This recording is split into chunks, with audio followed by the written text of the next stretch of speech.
Dios les bendiga, mis amados hermanos. Este es un día más de reunirnos, de bendecir y glorificar el nombre del Señor, de traer delante de Él nuestras vidas, presentarnos en adoración, en alabanza, en gratitud al Señor por una semana más que nos regala, por un tiempo más donde hemos disfrutado de su cuidado y de su protección.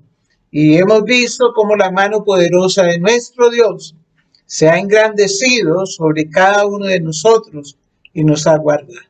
Vamos a orar y vamos a presentar delante del Señor nuestras vidas, que la presencia del Señor nos llene, que la gracia del Señor sea obrando en bendición sobre cada vida, que el poder del Santo Espíritu de Dios se glorifique.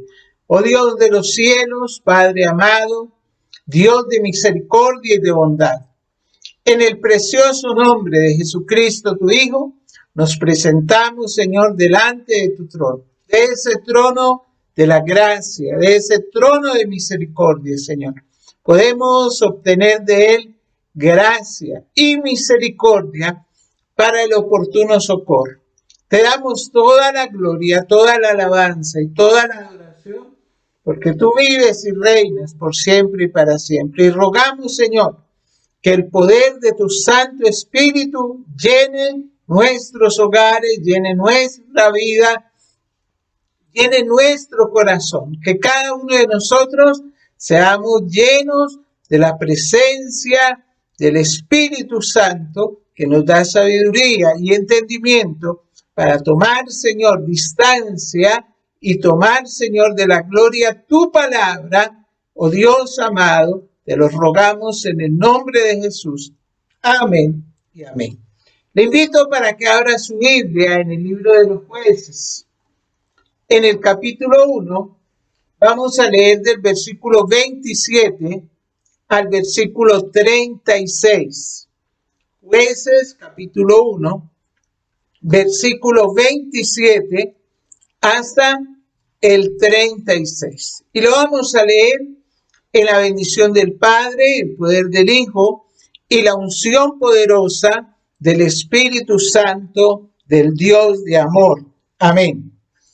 Tampoco Manasés arrojó a los de Bet-Seán, ni a los de sus aldeas, ni a los de Taanac y sus aldeas, ni a los de Dor y sus aldeas, ni a los habitantes de Ibleam y sus aldeas, ni a los que habitaban en Megiddo y en sus aldeas. Y el cananeo persistía en habitar en aquella tierra. Pero cuando Israel se sintió fuerte, hizo al cananeo tributario, mas no lo arrojó. Tampoco Efraín arrojó al cananeo que habitaba en Geser, sino que habitó el cananeo en medio de ellos en Geser. Tampoco Zabulón arrojó a los que habitaban en Quitrán, ni a los que habitaban en Naalal, sino que el cananeo habitó en medio de él y le fue tributario. Tampoco Aser arrojó a los que habitaban en Aco, ni a los que habitaban en Sidón, en Adnab, en Aksib, en Elba, en Afec y en Rehoab. Y moró Aser entre los cananeos que habitaban en la tierra, pues no los arrojó. Tampoco Neftalí arrojó a los que habitaban en Bet-Semes, ni a los que habitaban en Bet-Anam, sino que moró entre los cananeos que habitaban la tierra. Mas le fueron tributarios los moradores de Bet-Semes y los moradores de Bet-Anam. Los amorreos acosaron a los hijos de Dan hasta el monte y no los dejaron descender a los llanos.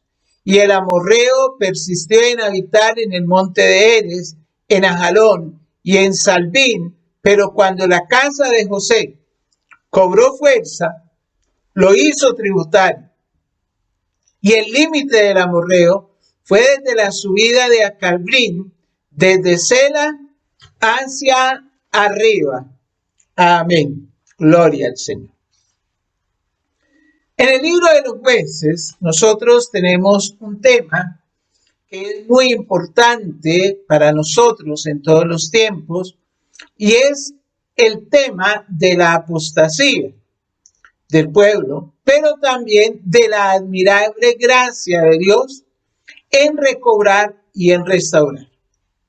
Hay una Biblia con comentarios que resume el tema de este libro con las palabras derrota y liberación, que resultan muy apropiadas. Sin embargo, hay otro aspecto que este libro enfatiza, y es la decepción. La decepción que puede tener Dios aquí en estas y cada una de los eventos que narra este, que es el segundo libro de los catalogados históricos. Los israelitas entraron en la tierra prometida con grandes esperanzas y además con una exuberante expectativa. Uno habría podido pensar que este pueblo que había sido liberado de Egipto, conducido a través del desierto durante 40 años e introducido en la tierra con una gran demostración de la dirección y el poder de Dios, obtuvieran un alto nivel de vida y victoria en ese territorio y obviamente en sus vidas, pero no fue así. Fracasaron vilmente y sufrieron una derrota tras otra de una manera, se podría decir que miserable, en cada uno de los relatos que nosotros encontramos en el libro de Jueces.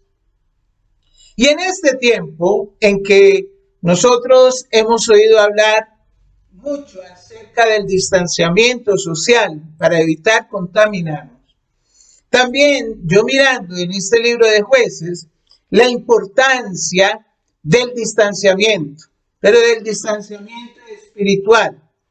Nosotros como padres cristianos le hemos dicho muchas veces a nuestros hijos, y es más, y lo repetimos constantemente a nuestras hijas, que cada uno de nosotros no debemos de tratar de imitar lo que hace el mundo. Eso lo hacen las otras personas, pero no los hacemos nosotros, porque nosotros somos especiales, somos diferentes, somos cristianos. Y la palabra del Señor nos dice muy bien quiénes somos nosotros en Cristo. Y entonces nosotros podríamos decir que aquí tenemos una historia diferente que necesitamos vivir, y vivimos también en un sistema de valores diferente. Por eso es que es importante ese distanciamiento social, pero en este caso vamos a hablar de la importancia de ese distanciamiento también a nivel espiritual. Como aquí en el capítulo 1 nosotros estamos mirando el primer libro después de Josué. Entonces viene lo que sucedió en el libro de Josué. Hermoso el libro, tiene grandes enseñanzas. Pero aquí en el libro de los jueces, nosotros miramos unos asuntos, en primer lugar, unos asuntos pendientes. El libro de Josué puede decirse que tiene un final feliz. ¿Por qué? Porque en el último capítulo, en el capítulo 24 de Josué, ese envejecido Josué de ya 110 años llama al pueblo para confrontarlos, y lo confronta con la elección entre el Señor y los dioses de las naciones con las cuales se habían encontrado. Y ellos expresaron de una manera categórica a quién le querían servir. Si nosotros retrocedemos una página aquí en la Biblia, encontramos Josué capítulo 24 y podemos leer del versículo 16 hasta el versículo 18. Dice la palabra del Señor. Entonces el pueblo respondió y dijo: nunca tal acontezca que dejemos a Jehová para servir a otros dioses, porque Jehová nuestro Dios es el que nos sacó a nosotros y a nuestros padres de la tierra de Egipto, de la casa de servidumbre. el que ha hecho estas grandes señales y nos ha guardado por todo el camino por donde hemos andado y en todos los pueblos por entre los cuales pasamos. Y Jehová arrojó de delante de nosotros a todos los pueblos y al amorreo que habitaba en la tierra. Nosotros pues también serviremos a Jehová porque Él es nuestro Dios. Amén. Y si se tratara de una película, entonces nosotros podríamos empezar a ver el momento en el cual aparece esa escena en la cual los personajes se le ven partir allí y hay una puesta del sol para vivir felices para siempre. Y es que el libro de Josué, cuando nosotros leemos el capítulo 24, nos aparece y nos muestra un final feliz allí. No obstante, cuando pasamos la página, ¿sí? Pasamos la página y entonces entramos en la segunda parte de la historia, en el libro de los jueces, no se reanuda el relato con la misma nota de optimismo, sino que, por el contrario, pasa a mostrar que la tierra se había llenado de problemas. Y allí comienza el libro de los jueces, con un Israel desobediente, inseguro, que va rumbo al desastre. Y el Señor le imputa aquí 7 cargos. El autor de Jueces le imputa 7 cargos, ¿sí? ¿Por qué? Porque Dios le había mandado al pueblo que arrojara a los cananeos de su tierra. También les había dado los recursos necesarios para tal empresa. Y a pesar de esto, Israel no completó la conquista de la tierra de promisión. Y 7 veces se sucede en el primer capítulo de Jueces la escalofriante acusación en el sentido de que no arrojó a los moradores de aquella tierra, lo cual es un reflejo de la desobediencia del pueblo de Israel al mandato de Dios. Y entonces nosotros podemos leer, por ejemplo, el versículo 27 dice que Manasés no arrojó a los de Bet-Sean ni de sus aldeas, tal que cuando Israel se hizo fuerte, hizo que el cananeo le tributara, mas no lo arrojó, dice en el versículo 28. En el versículo 29 dice que Efraín tampoco arrojó al cananeo. En el versículo 30 dice Zabulón tampoco arrojó a los que habitaban. En el versículo 31 dice que Aser tampoco arrojó a los que habitaban en esa región y que moró Aser entre los cananeos que habitaban en la tierra, pues no los arrojó, dice el versículo 32. Y el versículo 33 dice, tampoco Neftalí arrojó a los que habitaban allí. ¿Por qué tanta oposición a la tolerancia de Israel para con los cananeos? Después de todo, nosotros abogamos por la coexistencia pacífica y es una de las metas más añoradas de la comunidad internacional en nuestros días. Y ese es el anhelo. Pero ¿por qué Israel habría de haber sido la excepción en ese momento? ¿Y qué es lo que el Señor quería allí? La clave para nosotros entender por qué la tolerancia de Israel es vista por Dios no como una virtud, sino como una grave infidelidad, se encuentra en la elección que hace Dios de Israel como especial tesoro. Oiga bien, el Señor en el libro de Éxodo, en el capítulo 19, versículos 5 y 6, le dice que ellos, si escuchan atentamente, si dan el oído a mi voz y guardan mi pacto, vosotros seréis mi especial tesoro sobre todos los pueblos, porque mía es la tierra, dice el Señor, y vosotros me seréis un reino de sacerdotes y gente santa. Entonces, cuando el Señor le habla esto a Israel y nosotros miramos la situación de Canaán que se había convertido en una tierra inicua, violenta, inevitablemente allí con una violencia tremenda. Entonces, estos pueblos paganos lo que habrían hecho era que Israel se comportara igual que ellos. Cuando Israel entró en la tierra de la provisión, la sociedad cananea se encontraba en una situación de completa decadencia. Como era una cultura, no era una nación, porque allí se encontraba organizada militarmente y políticamente en 7 naciones o ciudades-estado.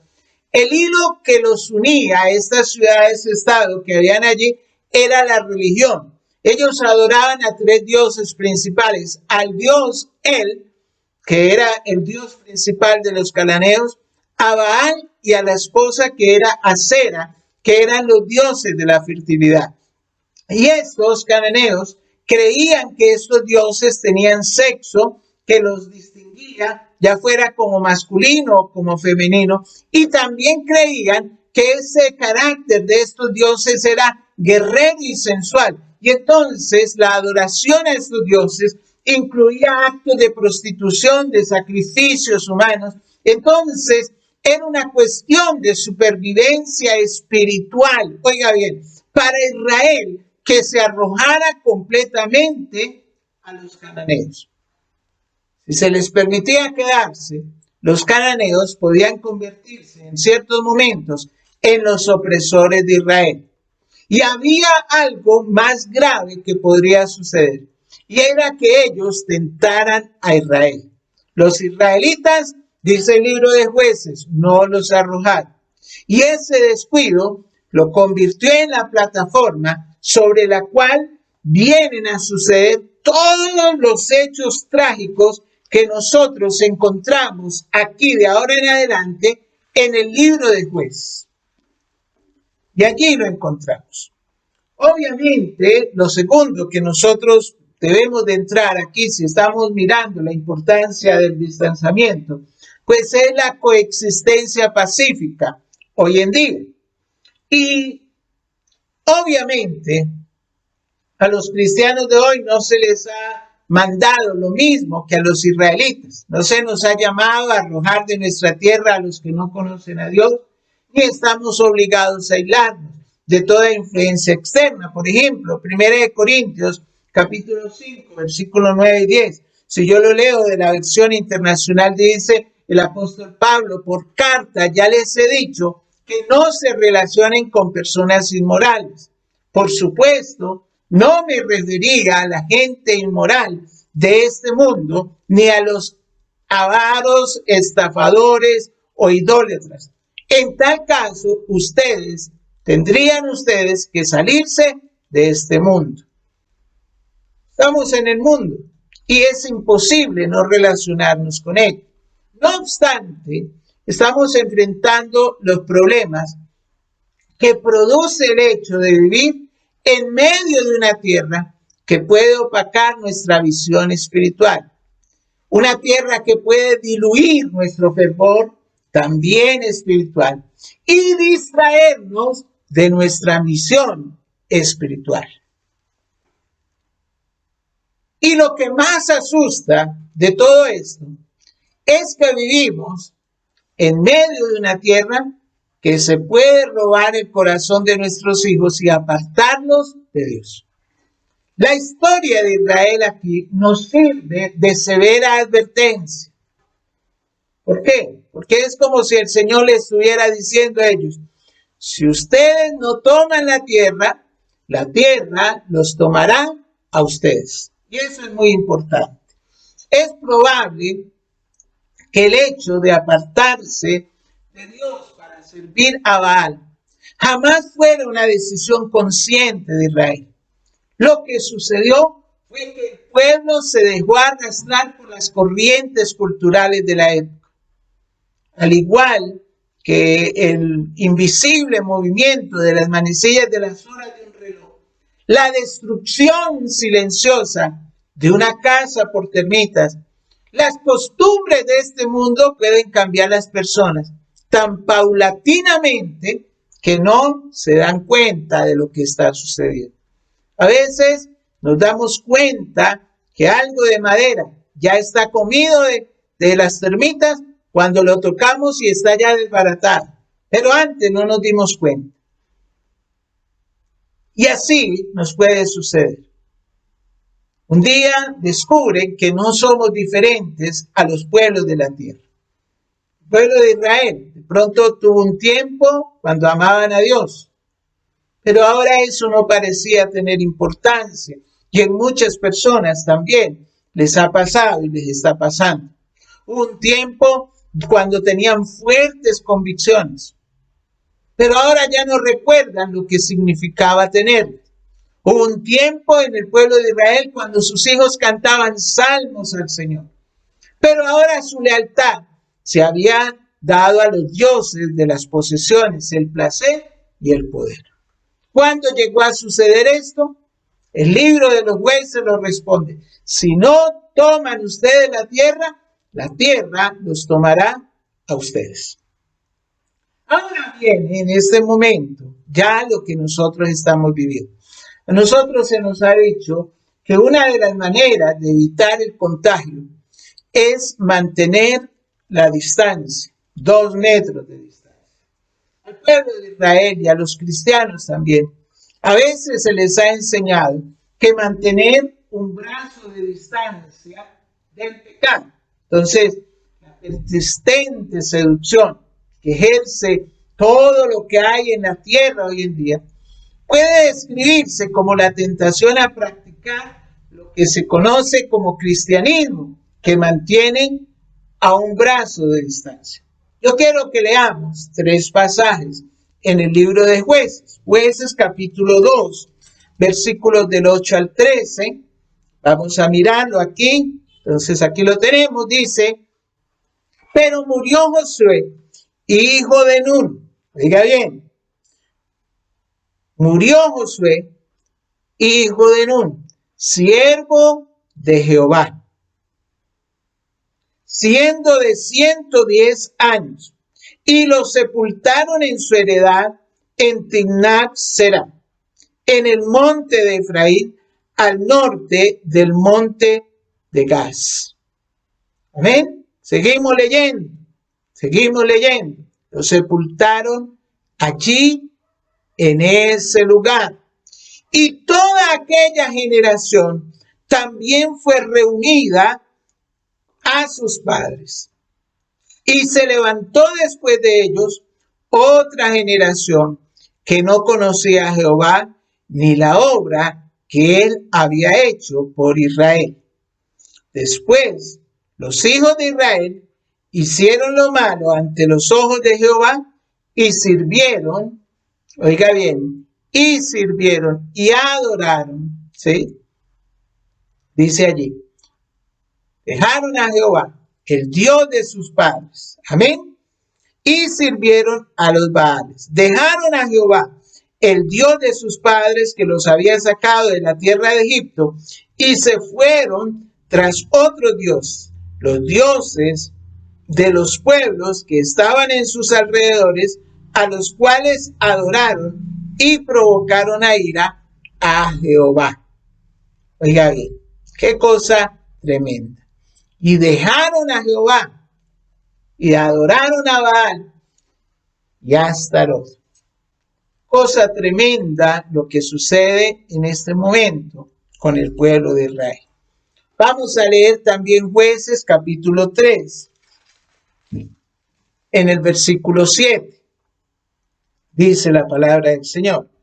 Hicieron pues los hijos de Israel lo malo ante los ojos de Jehová, y olvidaron a Jehová su Dios, y sirvieron a los Baales y a las imágenes de Acera.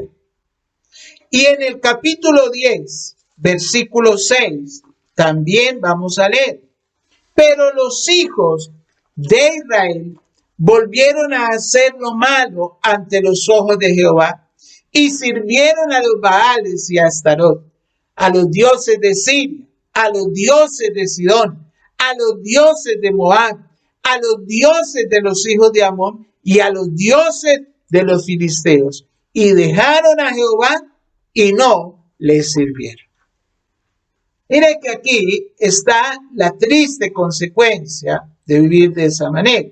¿Por qué? Porque nosotros a veces nos llegamos a sentir cómodos. Oiga bien, nos llegamos a sentir cómodos con cierto nivel de aceptación de nuestra cultura. No obstante, todavía estamos siendo conscientes de que debemos mantenernos a cierta distancia del mundo.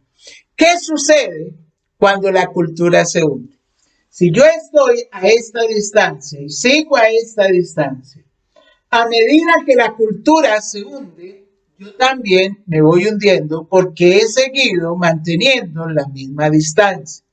Pero si yo estoy a esta distancia y la medida que el mundo, la cultura del mundo se va hundiendo y yo no sigo, sino que conservo la distancia aún mayor y aún mayor, entonces no voy a correr el peligro de inmiscuirme en esa situación. Y entonces las normas de la cultura, es muy importante que nosotros tengamos esto, porque las normas del mundo constantemente se están alejando de Dios.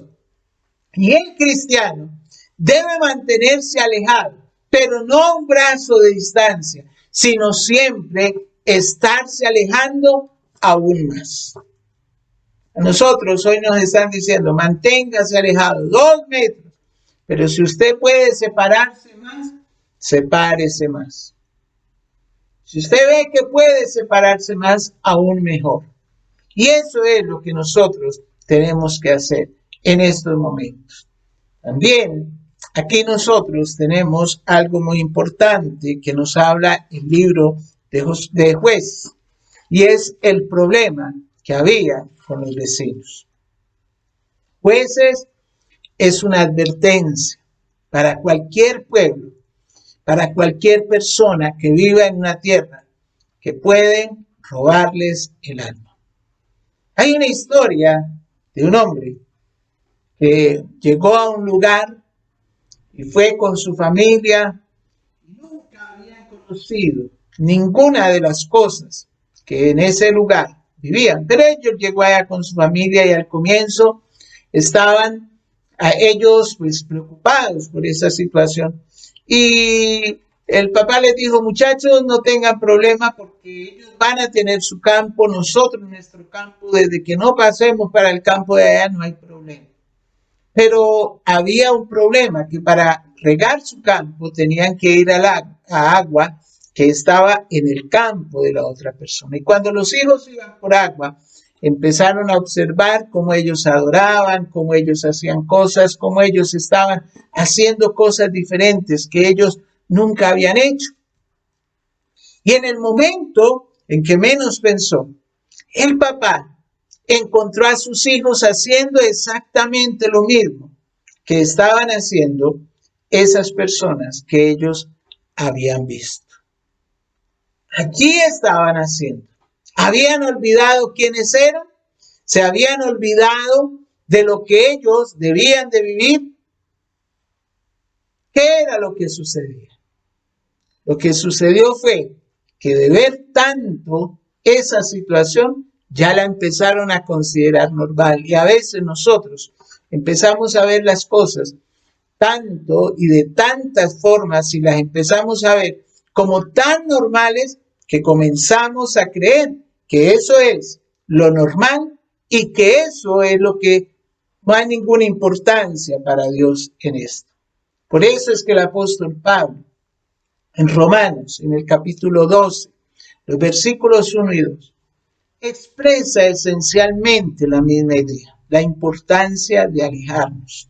Él dice, así que hermanos, os ruego por la misericordia de Dios que presentéis vuestros cuerpos en sacrificio vivo, santo, agradable a Dios, que es vuestro culto racional. No os conforméis a este siglo, sino transformaos por medio de la renovación de vuestro entendimiento, para que comprobéis cuál sea la buena voluntad de Dios, agradable y perfecta. ¿A quién le escribió esto? Pablo se le escribió a los cristianos que estaban viviendo en una poderosa, excitante capital del Imperio Romano. Una ciudad que también se caracterizaba por todas y cada una de esas situaciones de vivir una vida dedicada al placer. Y él les dice, no se conformen, no sean iguales, no vayan a estar en la misma situación. Sepárense, tengan muy claro la importancia del distanciamiento. Y entonces, ¿qué podemos nosotros concluir allí? Lo primero que nosotros tenemos que hacer es que debemos de aprender del pasado. No podemos dejarnos llevar por las situaciones de nuestra vida, aprender del pasado. Es lo primero que nosotros debemos de entender. No podemos seguir lo mismo como estábamos antes. Es lo primero. Y lo segundo es que nosotros también debemos de no permitir parecernos a todo el mundo. Nosotros no estamos llamados para eso. En este tiempo, el poder seductor del mundo es muy arrollador. Tenemos información por todos lados.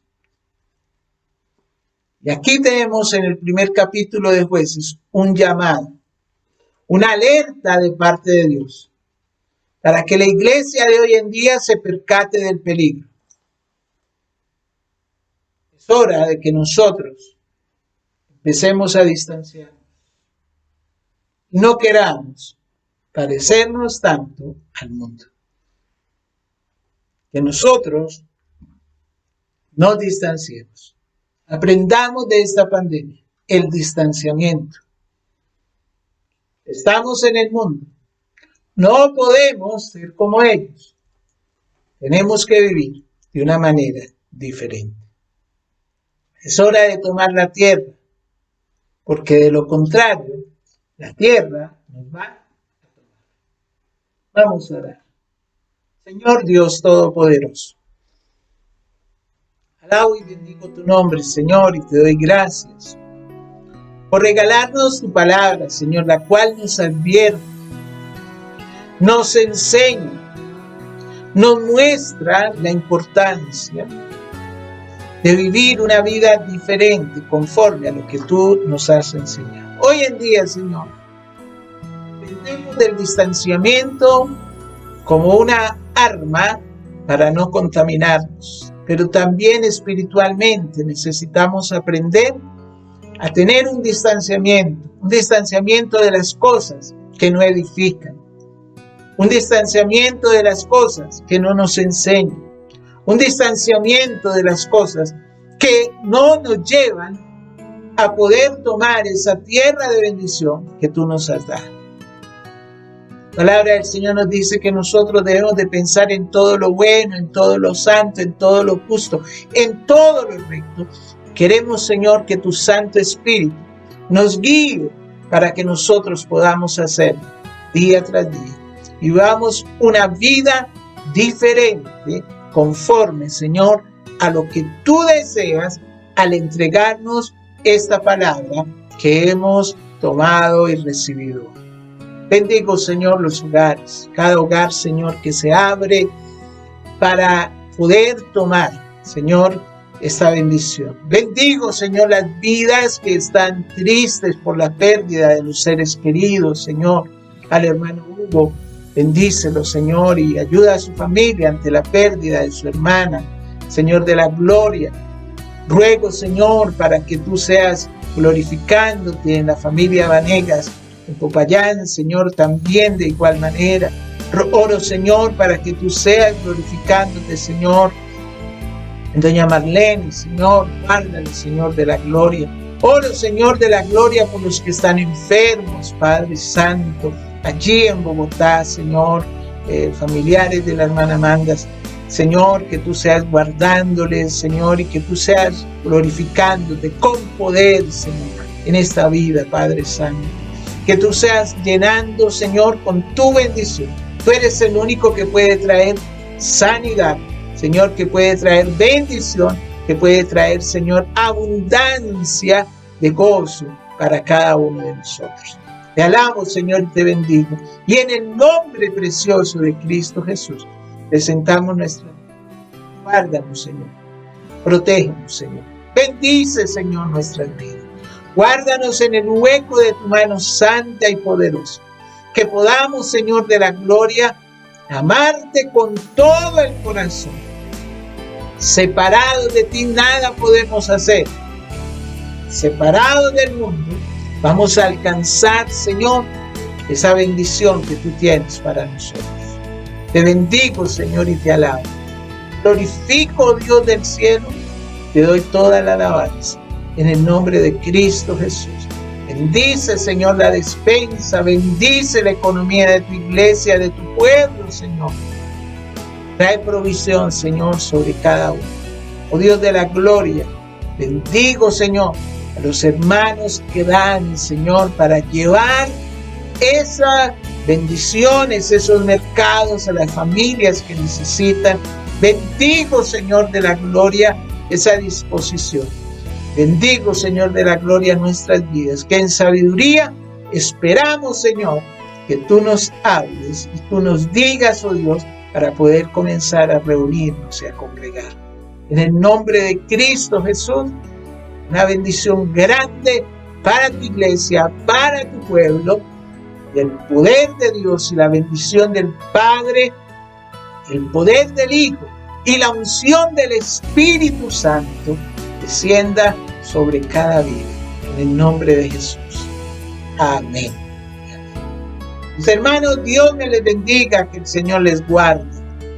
Un abrazo grande para todos y seguimos esperando en el Señor. El Señor tiene cosas grandes para nosotros y vamos pegaditos de su mano. Aleluya. De su mano santa y poderosa. Dios les guarde, Dios les bendiga. Señor les guarde.